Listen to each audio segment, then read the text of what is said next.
Café sin Rosca presenta Otras Voces, un diálogo abierto, sin restricciones, otras voces, insumos para el debate. Bienvenidos. Continuamos en Café Sin Rosca y damos la bienvenida a Otras Voces del segmento de entrevistas a Agustín Burbano de Lara, con quien vamos a conversar sobre la consulta popular. Estimado Agustín, muy buenos días, bienvenido. La consulta popular parece, al parecer, está rondando los rumores de que posiblemente la gente se está dando cuenta y vaya a votar por el no, ya que asegura el gobierno que va a arrasar con el sí. Pero bueno, analicemos las preguntas. ¿Son convenientes para el Ecuador, estimado Agustín? Muy buenos días. De nuevo en Hoja de Ruta. Muchas gracias por la invitación. Un saludo a toda tu audiencia. A ver, la primera respuesta, así para englobar todas las preguntas, y es triste porque el país necesita otra cosa, pero la consulta no va a servir para nada bueno. Ese es el problema. Y de ahí, si vamos al análisis detallado de pregunta por pregunta, lo que vamos a ver es que hay preguntas que no van a cambiar el estado actual de cosas y hay otras preguntas que lo van a empeorar. Entonces, como conclusión general, como tesis general de entrada, la consulta no va a servir para nada bueno. Y eso ya es una mala noticia. No es una mala noticia justamente eso, no nada bueno. Pero, ¿por qué la insistencia al gobierno? ¿Qué necesita el gobierno como para promocionarle tanto a esta consulta popular? Verás, yo creo que ahí hay dos hipótesis y las dos son convergentes. Lo primero es que el gobierno necesitaba un motivo político y un periodo político en el cual pueda inscribir una y otra vez sobre actores de oposición, sobre la Revolución Ciudadana, sobre la CONAIE, significantes como terroristas, significantes como narcodelincuentes, como narcoguerrilleros, como narcotraficantes, como etcétera.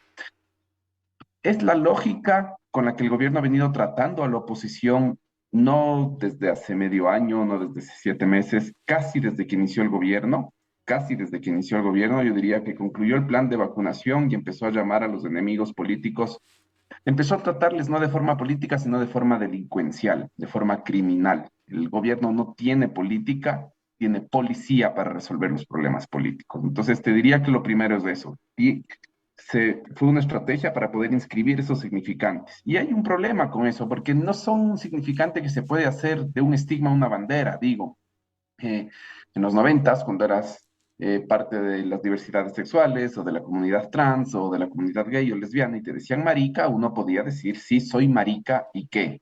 Cuando eres parte de una población racializada, te dicen negro o negra, te dicen indio o india, tú puedes decir, sí, soy indio o india, soy negro, negra y qué. Pero no se puede hacer eso con el significante narco. Uno no puede salir a la calle y decirle al gobierno, sí, soy narco y qué. Primero, porque es falso. Segundo, porque por la carga moral y por el funcionamiento del narcotráfico en el país y todo el sufrimiento que está generando, no es algo que se puede hacer una bandera. Entonces, yo creo que el gobierno ahí la pensó muy bien. Quería esperar un momento en el que pueda inscribir esos significantes de la oposición. Lo segundo que creo que el gobierno está logrando con esta consulta popular, y lamentablemente aquí yo me desvío un poco de todos mis compases que están por el 8 veces no, es que el gobierno quería buscar desidentificación. El gobierno quería que la CONAIE, el gobierno quería que la Revolución Ciudadana pierda identificación, pierda empatía y pierda simpatía por la gente. Y te voy a decir por qué. La situación del país en términos de seguridad es tan grave que la gente está francamente desesperada. O sea, esto no es una encuesta, esto no es un decir, la gente no ha normalizado la violencia. Terminamos el año anterior con 25 muertes cada 100.000 habitantes, de este año ya arrancamos con un promedio solo para enero de 39. Es gravísimo, o sea, lo que está ocurriendo es gravísimo. Y es como que estuviéramos cayéndonos del avión y todos los ateos adentro del avión, antes de que el avión se estrelle, se santiguan y rezan por si acaso. Y la gente en la pregunta de la extradición está votando que sí, por si acaso. No, no importa si sirve, si no sirve, si le explique, si es que Colombia, si es que México, si es que les ha funcionado. La gente está desesperada y quiere votar sí por si acaso. Y que en esa situación de desesperación venga alguien y te diga, no votes sí, porque no va a servir de nada. Es como cuando se está cayendo el avión, yo diga, no reces porque no va a servir de nada y lo único que voy a tener es frustración y le voy a querer matar al vecino que tengo al lado. Entonces creo que ahí está la segunda victoria del gobierno sobre la que no hemos pensado bien es que el gobierno quiere que perdamos identificación con la ciudadanía. Entonces ahí el gobierno se está metiendo a dos puntos. No es tonto, no es ingenuo, hace las cosas muy bien pensadas. Ha hecho las cosas bien pensadas, pero al parecer las cosas también ahora se le están saliendo de cauce, porque vemos o hemos visto algunas encuestas en donde las preguntas que sería, digamos, como dice el pueblo, las Pepa, las 5 y las 6 no están teniendo el apoyo que ellos quisieran. Ojalá sea así. Ojalá sea así. Yo ya no he tenido acceso a encuestas de esta semana. Me preocupa de sobremanera, pero de sobremanera la pregunta 3. Y me parece que la pregunta 5 o 6 pueden ser más peligrosas y más perversas y más lesivas en función de que gane la pregunta 3. Y te digo por qué. En el Ecuador, históricamente la Asamblea se conformó casi exclusivamente por el principio de representación poblacional. Una Ujú. persona, un voto, cuántas personas hay en cada provincia y eso se traslada a la Asamblea Nacional. Punto. Eso generó que Quito y Guayaquil tengan un peso de asambleístas que les permitió durante casi todo el retorno a la democracia, gobernar espaldas del país. Y eso es algo que corrige la Constitución de Montecristi. La Constitución de Montecristi ya no solo pone un principio de representación poblacional dentro de la Asamblea, sino que metió un principio de representación territorial. Aquí no es solo cuántas personas hay en cada provincia, aquí también cada provincia va a tener un piso mínimo de representación y por eso cada provincia tiene dos asambleístas mínimo y de ahí los siguientes se añaden por criterios de población. Esto es lo que permitió que en la asamblea empiecen a reducirse lo que se llama las brechas territoriales. Entonces, al Ejecutivo, a los gobiernos, ya no solo les interesa Quito y Guayaquil, les interesa el resto del país. ¿Por qué? Porque para negociar votos en la asamblea tienen que ofrecer obras y políticas públicas no solo en Quito y en Guayaquil, sino en el resto del país. Este acierto de la Constitución de Montecristi se rompe con esta reforma. Vamos a tener 9 provincias del país que van a pasar de 3 a 1 asambleístas. Es decir, tenemos provincias de este país, César, y esto es gravísimo, que van a perder las 2/3 partes de sus representantes actuales. Y aquí está la trampa de la pregunta 3. No todas las provincias pierden igual. Las provincias grandes pierden mucho menos en proporción que las provincias pequeñas.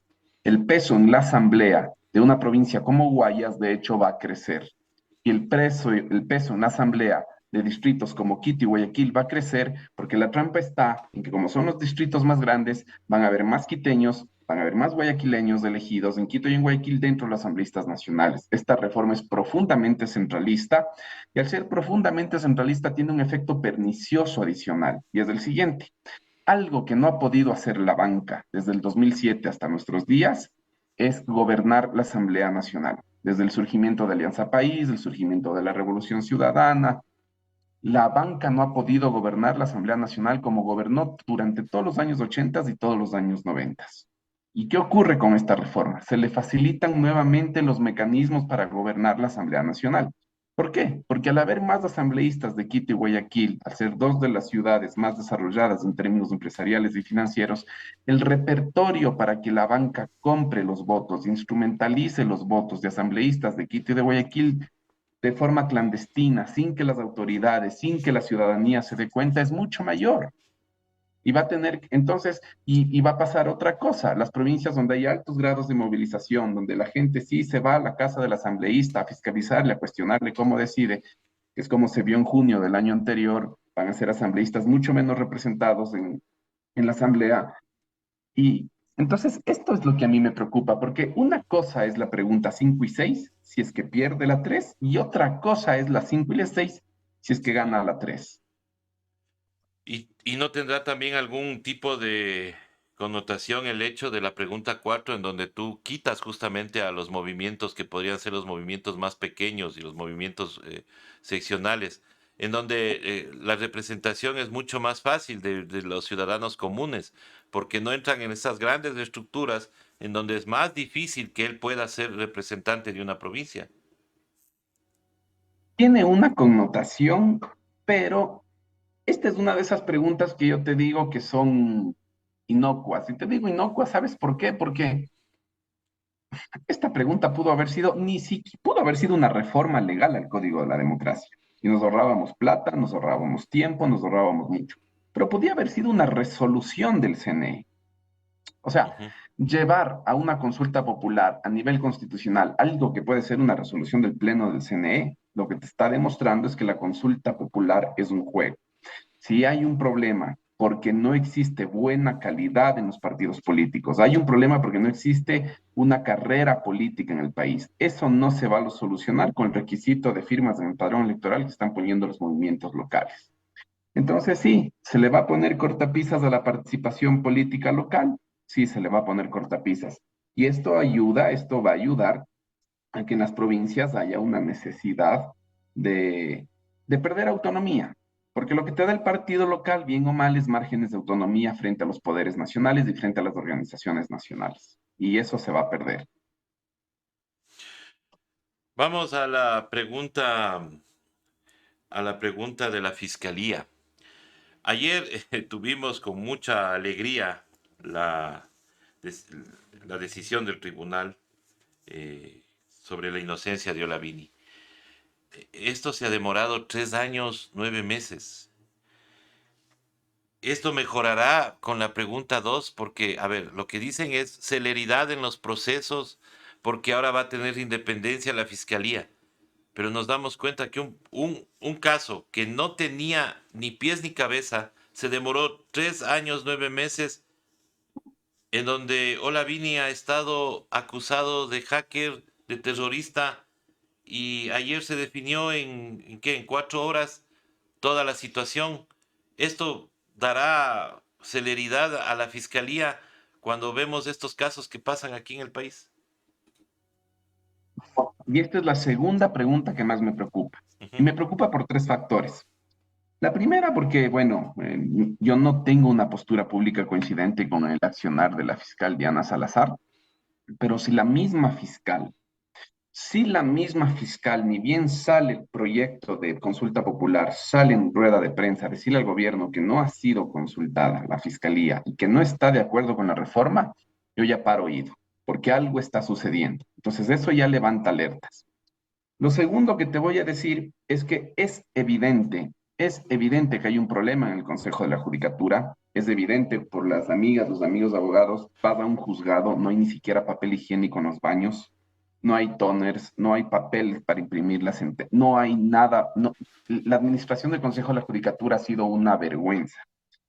Por eso, o sea, la solución es entonces darle una administración autárquica a la Fiscalía General del Estado o es corregir el mal funcionamiento del Consejo de la Judicatura. Entonces, estamos con remedios que son peores que la enfermedad. Y lo tercero es que si es que si ya teníamos un problema de división de poderes en el sistema de la justicia en este país, si ya veíamos que el Ejecutivo estaba controlando Consejo de la Judicatura, Corte Nacional de Justicia, Fiscalía General del Estado, con esta reforma el problema lo que va a hacer es se va a empeorar, porque ya no va a haber un mínimo control cruzado, chequeo cruzado entre Consejo de la Judicatura y Fiscalía General del Estado. Entonces, me parece que en el estado actual de la justicia, esta pregunta es bastante compleja. Después de la pregunta 3 te diría que es la que más me preocupa.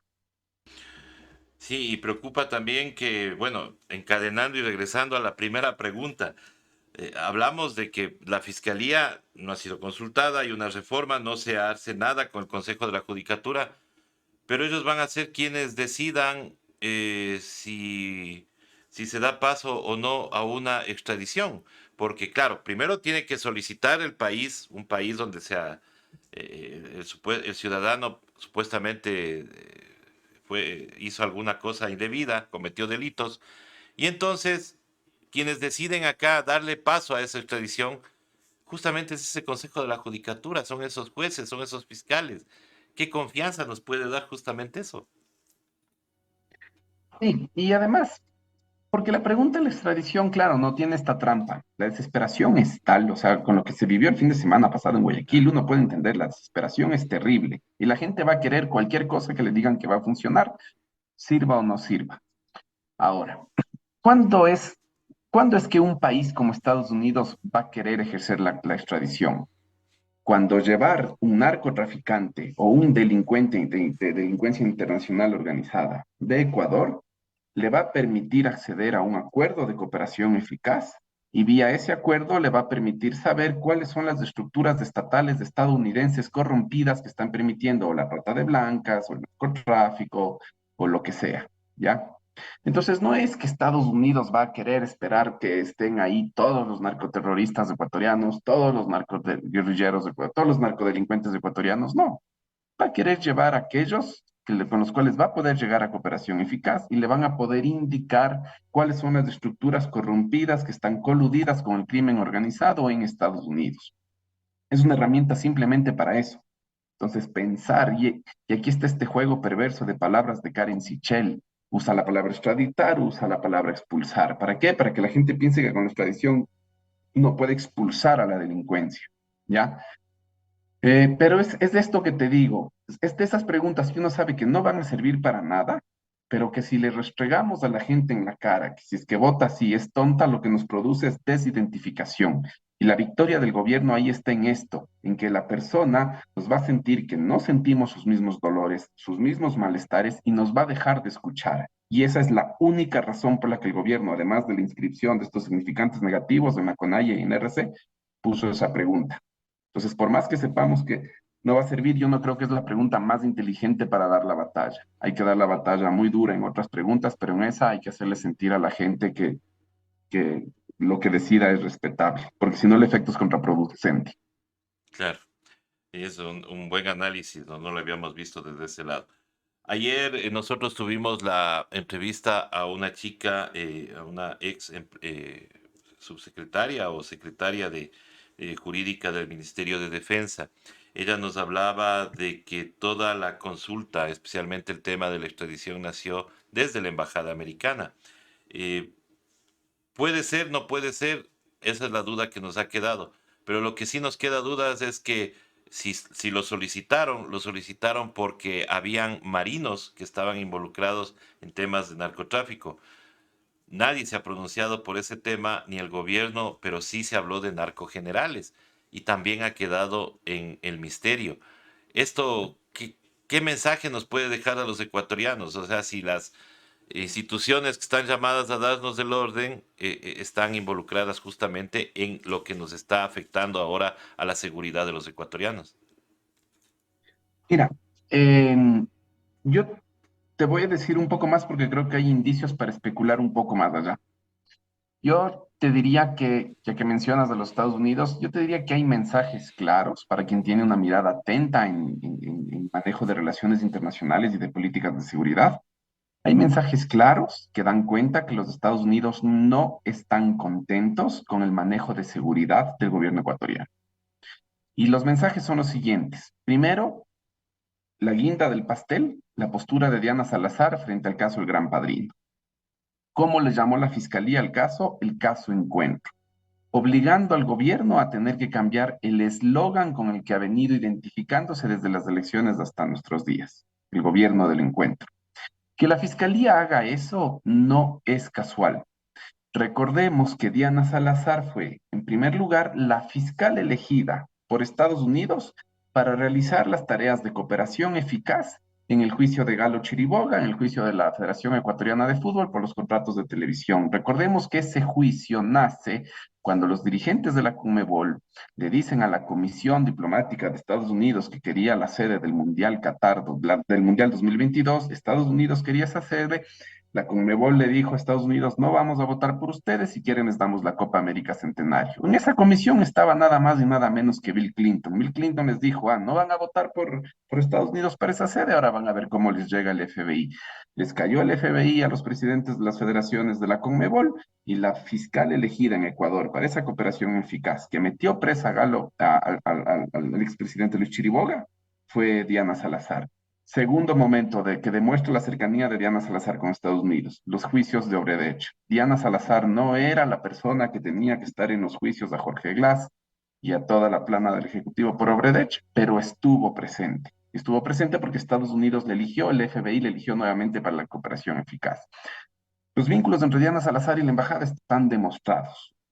¿ya? Y si a eso le sumas las declaraciones de Estados Unidos de la existencia de narcogenerales en el Ecuador, si a eso le sumas el malestar de los Estados Unidos, porque hay evidencia de colusión entre la policía, entre las estructuras de la fuerza pública con el narcotráfico, entonces es muy fácil decir que ni siquiera Estados Unidos, el país de quien Guillermo Lazo se ha tratado de vender como el mejor aliado, está contento con cómo el crimen organizado ha instrumentalizado durante este gobierno a la fuerza pública. Ahora, es preocupante, o preocupa un poco más también que en vez de darnos seguridad, estimado Agustín, ayer el gobierno mandó un mensaje indicando que están invirtiendo en vehículos de ciencia forense, en morgues, que van a ser más morgues, compran estos vehículos para trasladar cadáveres, lo cual da un mensaje bastante fuerte, porque lo que uno busca es que te den seguridad, patrulleros para evitar que nos asesinen, que nos roben. Pero la solución del gobierno en este momento es comprar este equipo, pero para recoger cadáveres. O sea, eso tira primero un mensaje y el mensaje es: la cantidad de muertos que tenemos en este país cada día es tal que las capacidades instaladas no son suficientes. Ese es el primer mensaje. Si un gobierno está comprando autos, si está equipando morgues, si está ampliando la capacidad de gestionar cuerpos muertos, es porque la tasa de homicidios en este país está creciendo de una forma brutal. Entonces, el primer mensaje gravísimo es ese. El segundo mensaje es más de lo mismo. El gobierno no tiene idea de qué hacer en términos de políticas de seguridad. Y aquí yo sí creo que lamentablemente hay un problema también ya clasista, porque si los 62 asesinatos que hubo el fin de semana pasado en Guayaquil fueran en San Borondón, fueran en Los Ceibos, fueran aquí en Quito, en Cumbayá, en el Quito Tenis, entonces tendríamos un gobierno que estaría un poquito más interesado en formarse, un poquito más interesado en aprender qué hacer para gestionar la seguridad. Pero como las muertes, como los asesinatos, son en zonas de barrios marginalizados, destituidos, que están en los últimos estratos materiales y simbólicos del orden social, entonces ahí sí la tesis y la hipótesis es que se maten entre ellos. Y eso es una perversidad. Ese es el mensaje que nos dan, ¿no? Porque cuando reclamamos, por ejemplo, en redes sociales y decimos, bueno, ¿qué están haciendo por la seguridad? La típica es contestar eso. Se están matando entre ellos. Sin embargo, tenemos la tasa más alta de los últimos 10 años en el mes de enero, 161 homicidios. Solo en este último mes. O sea, la verdad es que es preocupante. Ahora, estimado Agustín, regresando al tema electoral, se cierra la campaña este día jueves. ¿Tú has visto campaña de propuestas o has visto nuevamente a los candidatos solamente tratando de captar al electorado por medio de redes sociales, en bailes, en trends, como se llaman, o haciendo solamente las típicas payasadas como cortar la cabeza de una culebra de plástico, por ejemplo? Verás, he visto lamentablemente una banalización de la campaña y veo que eso tiene por lo menos tres explicaciones. La primera es que las candidaturas que tienen más ideologizadas en el sentido ideológico programático, que tienen programas, que han hecho su campaña en base a ideas, han tenido cierta exclusión, no desde el momento que inició la campaña, desde hace tiempos atrás, por sus posturas políticas, han tenido una exclusión importante de los medios masivos de comunicación tradicionales. Cuando tú tratas de ver por qué ciertas candidaturas más programáticas, que se enfatizan más en los contenidos, en las ideas, no tienen el nivel de conocimiento que sí tienen otros candidatos, te vas a dar cuenta que el cerco mediático opera. Y yo sí siento lamentablemente que hay algunas candidaturas del campo nacional democrático popular que no tienen un alto nivel de conocimiento por el cerco mediático que ha venido ocurriendo en los últimos años. Lo segundo que te diría es que se ha analizado el debate porque como hay este cerco mediático, los candidatos, las candidatas tienen que hacerse conocer obligadamente. Y para hacerse conocer obligadamente, lo que hacen es recurrir a redes sociales y comunicar videos disruptivos, videos un poco sin sentido, videos que se salen de lo normal, que se salen del guión de lo común, para que se puedan viralizar y la gente pueda conocer al candidato. Y así es como tenemos a Pablo Duarte haciendo la pose de Van Damme entre los dos autos en la calle y nos podría lo de la serpiente y podríamos tener un montón de cosas. No es que los candidatos son locos, lo que pasa es que el cerco mediático, y que está tan jugado por una postura política muy clara, ese cerco mediático hace que los candidatos tengan que recurrir a otras alternativas para hacerse conocer. Entonces empiezan a hacer los videos de ese, que yo le hablo a los perritos en TikTok, que etcétera. Entonces esa es la segunda razón. La tercera razón por la cual creo que se ha banalizado el debate es porque se confunde y se piensa que como el electorado, primero del voto facultativo de 16 a 18 años y segundo del voto obligatorio de 18 a 29 años, es el pastel más importante de la elección, estamos hablando casi del 40% del conjunto de los electores, se confunde el medio con el mensaje. Y que tú tengas que recurrir a TikTok no quiere decir que tengas que hacer malos mensajes de campaña. Creo que todavía hay un sector importante de la comunicación política que no leyó bien el fenómeno Herbas. Herbas no llegó a viralizarse como se viralizó en TikTok por ridículo, sino que llegó a viralizarse porque supo enviar los mensajes adecuados a las audiencias adecuadas por los canales adecuados. Entonces creo que hay esos tres factores en el cual el cerco mediático tiene un peso mayor que están influyendo en que se vea esta banalización y esta espectacularización de la política tan empobrecida. Pero esto quiere también decir que, o sea, el CNE no está haciendo su trabajo, pues porque se supone que los espacios que contratan o que dan para cada uno de los candidatos, pues tiene que ser igualitario y todo lo demás. Pero la verdad es que ahí tendríamos que hacerle caso a las denuncias que hace la consejera Nájera, que siempre ha dicho que no hay esa tal igualdad. Bueno, pero esto no es algo nuevo y es algo sobre lo que hay evidencia en informes de misiones de observación electoral en elecciones pasadas. Cuando uno agarra en las elecciones del 2021 las misiones de observación electoral, no te estoy diciendo del Partido Comunista Chino, de, de Participación Ciudadana, una ONG ecuatoriana financiada por los fondos de la NED, del National Endowment for Democracy, por USAID de Estados Unidos. Sus propios informes mostraban que en los medios de comunicación había una cobertura mayoritaria hacia Guillermo Lasso y menor hacia, y una presencia mucho menor de Andrés Arauz. Y ese mismo informe demostraba que habían editoriales con mayores contenidos positivos hacia Guillermo Lasso y más contenidos negativos hacia Andrés Arauz. Este informe fue refrendado por otra metodología de estudio, por la observación electoral de la Unión Europea. ¿Ya? Entonces, primero partamos de eso, no es algo nuevo. Segundo, el CNE tiene una excusa legal y es que solo puede actuar durante el momento electoral.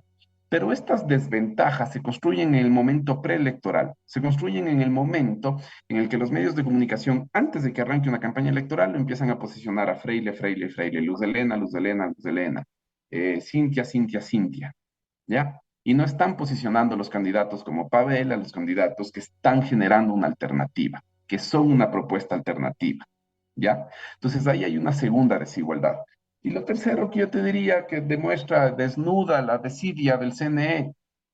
Para muestra un botón está Karen Sichel. Es público y notorio para todo el mundo que la abogada Sichel, que es subsecretaria de Asuntos Regulatorios en la Presidencia de la República, está haciendo campaña por el sí en la consulta popular, sin haber pedido licencia, sin haber pedido vacaciones, y lo que termina haciendo es que termina incumpliendo porque va en contra de la misma ley orgánica del servicio público. Ella está violando la LOCEP y tiene el desparpajo, el cinismo de decir que lo que ella está haciendo es simplemente informando las opciones por el sí o por el no. Si tú le haces un barrido de las intervenciones públicas de Karen Sichel en medios de comunicación, pues te vas a dar cuenta que ha utilizado recursos gubernamentales en la campaña por el sí y el CNE mutis por el foro. Y el TCE y CNE, ¿no? Que serían Sí, los dos que están obviando este tema. Bueno, la idea es que también ya hay un pedido de un asambleísta para que se haga un examen especial. Esperemos que así sea. Estimado Agustín, no quisiera despreciar este espacio contigo eh, preguntándote lo siguiente. Se prevé en Quito un cisma, posiblemente una inestabilidad si gana el candidato que encabeza las encuestas, que en este caso es Jorge Yunda, de lo que se conoce. ¿Qué pasaría si el TCE toma una decisión y ratifica la sentencia que le quita los derechos políticos? ¿podría no posesionarse o podría, como dice la defensa del doctor Yunda, esto ir hacia adelante porque la ley no es retroactiva? ¿Qué pasaría en Quito? ¿Nos quedaríamos sin alcalde? ¿Qué pasaría? No sé, porque en realidad hay un hueco legal, porque es una situación no contemplada por el Código de la Democracia. Eso ya nos lleva a que el órgano, el Tribunal Contencioso Electoral, tenga que hacer un ejercicio de ponderación y es algo que escapa de mi materia y no sé cómo se resolvería esto. Sí puedo ver que uno de los escenarios posibles, ya que el Código de la Democracia no dice que tendría que asumir la segunda persona más votada, nos encontraríamos en un escenario en que posiblemente, si llega a darse el peor de los escenarios, la alcaldía tenga que elegirse desde las concejalías, en el seno del Consejo Metropolitano. Es uno de los escenarios posibles. Ahora, es una irresponsabilidad del TCE que nos haya mandado a las elecciones en este escenario y lo que muestra es que, otra vez, no es casual, no es fortuito, es una herramienta que se están guardando bajo la manga y no necesariamente para utilizarla efectivamente, sino porque la amenaza de utilizarla y es una carta de negociación forzosa, le hace un chantaje hacia Jorge Yunda en caso de ganar. Lo segundo que te quería decir es que sí hay un error clave en Quito y es que quienes representan posturas más populares en la ciudad debieron haber hecho la siguiente lectura. Si ganaba Pavel, si gana Pavel en solitario, si gana Jorge Yunda en solitario, o sumemos a Luisa Maldonado, si gana Luisa Maldonado en solitario, cualquier persona que gane le va a pasar lo que ya le hicieron las élites de la ciudad en el Consejo Metropolitano a Jorge Yunda en el 2020, en el 2021. Entonces, no estamos en Quito en condiciones, quienes representan al campo nacional democrático popular, de correr por vías separadas. Porque si es que no hay acuerdos y no hay alianzas, una vez que lleguen al seno del Consejo Metropolitano, van a sufrir casos igualitos a lo de Jorge Yunda. Lo de Jorge Yunda es paradigmático por dos razones. Primero, porque si tú preguntas a la ciudadanía por qué salió Jorge Yunda, luego de la operación mediática, en que influyeron la posta, influyeron los medios masivos de comunicación, los medios alternativos, etcétera, lo construyeron a Yunda como un sujeto corrupto, ¿ya? Y la gente creyó que la destitución fue por corrupción, cuando la destitución de Jorge Yunda fue por no haber realizado presupuestos participativos en en las administraciones zonales de Quito durante la época de la pandemia. O sea, es absolutamente instrumental y arbitrario el motivo por el cual lo sacan a Jorge Yunda. Y yo no sé qué es lo que le hace pensar a un Pavel Muñoz, a una Luisa Maldonado, a un mismo Jorge Yunda, que si vuelven a ganar en solitario no les va a pasar lo mismo. Entonces yo creo que ahí había una lección muy grande de la cual había que tomar nota. No se está en condiciones por la correlación de fuerzas de correr por vías separadas. Y eso es a mí lo que más me preocupa, que si es que llega a ganar en Quito una candidatura del Campo Nacional Democrático Popular, nos quiten después la victoria, una vez que se acaben las elecciones, por debajo de la mesa.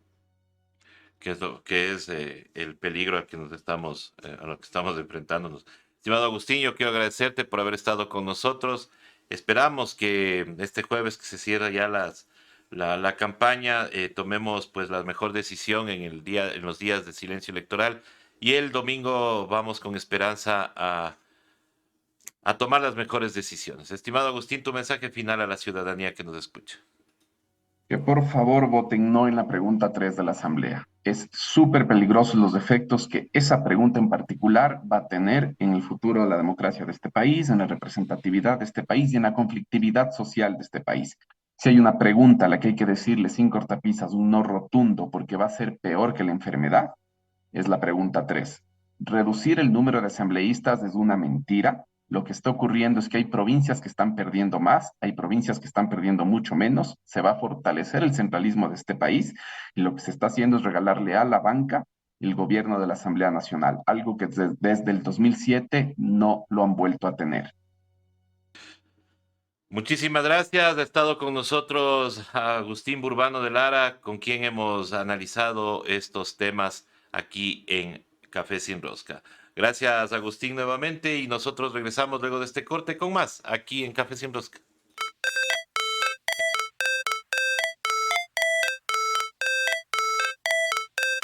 Recuerda visitarnos en todas nuestras redes sociales. Hoja de Ruta Radio, escuchando a un mundo mejor.